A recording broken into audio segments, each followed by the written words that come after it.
Hello everyone, my name is Jon Dobbin and I'm a lecturer at the Stockholm School of Economics in Riga. I'm an industrial designer by background and I'm an entrepreneur, so in the last 19 years I created several small enterprises, most of them have failed.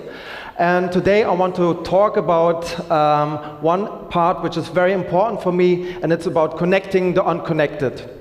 And as you know, we all live in a world of terrible injustice. So at least 80% of humanity lives on less than $10 a day. 100 million people worldwide are homeless. 22,000 children are dying each day due to poverty. 1 billion people lack access to clean drinking water. 870 million people worldwide have not enough food to eat. And 1/4 of all humans are living without electricity. And I was always asking myself, where do I differ? What's the different situation I'm living in when I refer to all those people who are suffering under all those terrible injustices? And I think we can talk about the connected versus the unconnected. And at the moment we can see a huge shift in economy, from a resource-based economy to a knowledge-based economy. And in old times, if you had, for example, an oil fountain in the garden, it was not possible that anyone else could have part of this oil fountain. But nowadays, the future of economy is an economy which is based on knowledge. And this is something we can share. And I think this is the most important for us, to share the knowledge we have, because I think this is the most important tool to tackle all this poverty we're being confronted with.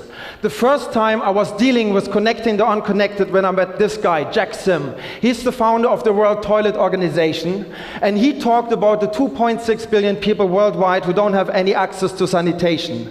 And every year, millions of people are dying because of the hygienic circumstances they are living in.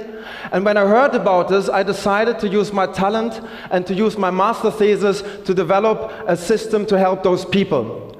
And the best was to become one of those 2.6 billion people myself. So in my flat in Berlin, I started creating all the small little prototypes. Some of them were functioning, some of them were not functioning, some were smell-proof, some won't smell-proof. Some of the toilets even exploded straight into my face and I was covered in shit.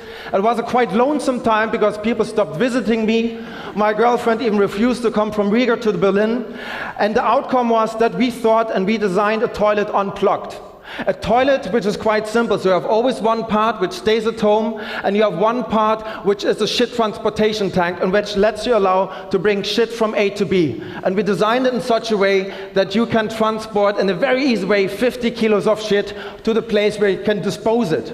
But the big question is, how can you make someone not taking the shit and making it, for example, drop into his neighbor's garden? And how can you animate him to really bring it to the place where you can dispose it?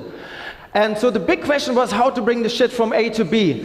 And at the same time, when we were talking about this, we came across biodigesters. And biodigesters, they can transform all kind of organic materials into gas. And gas is energy, and energy is money. And a very simple calculation is that every one of you is producing around 300 grams of shit per day. This is so much energy that you can run an iPod for 4 hours. So to say it in words, people get paid for pooping.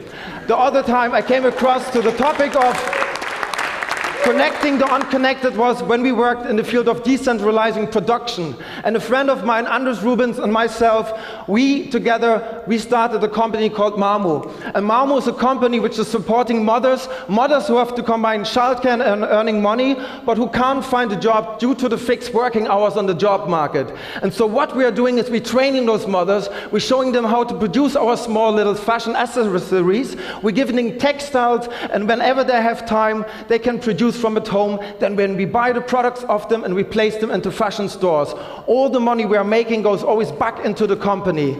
And which is even more interesting, in the beginning when we started the company, we didn't have to buy any factories, we didn't have to buy any machineries, because we were using what the people already had out there. The women who were able to work with leather, they worked with leather. The ones who were working with wool, they were working with wool. And we became something like the Wikipedia of fashion. The last part I want to talk about is the project, and it's let's call it Connected Village. Around 1 year ago, a friend of mine, Christine, she told me about the village in Latvia she was born in. And 95% of the people in this village are unemployed. And when I heard about this, I went with interns of my company to this village, and we realized that many of those people in this village, they already started developing several strategies of survival. They started producing small batches of pickles and marmalades and doing woodwork, and all the products were excellent. But the biggest problem was that they had no branding, they had no idea how to market it, and they had no access to the markets, they had no business strategies. And so we asked them, wouldn't you be interested in taking those products and exposing it to a bigger market? And they said, yes, but we don't know how. So this year we came back together with 12 students of the Stockholm School of Economics, with lecturers from all around the world, and in a joint venture with the think tank of Mohamed Yunus, the Peace Prize winner, the Grameen Creative Lab, we researched all the different ways of how to professionalize and upscale their products. And I want to end the talk with one quote from Dr. Mohamed Yunus, who always said, poor people are like bonsai trees. So if you take the seed from the biggest tree and you put it into a small pot and you give it only a little bit of sunlight and you don't give it enough water, then you will have a small little tree. So there's nothing wrong with the tree. It's the environment which shapes the tree to become like this. The same with poor people. So there's nothing wrong with the poor people. In the villages, the people were not sitting in their garden and they were looking like the tomatoes, how the tomatoes are getting redder and waiting for the sunset. They were being active part of society. And I think it's for us to create an environment where we can unleash their creativity and where we can unleash their energy. Thank you very much.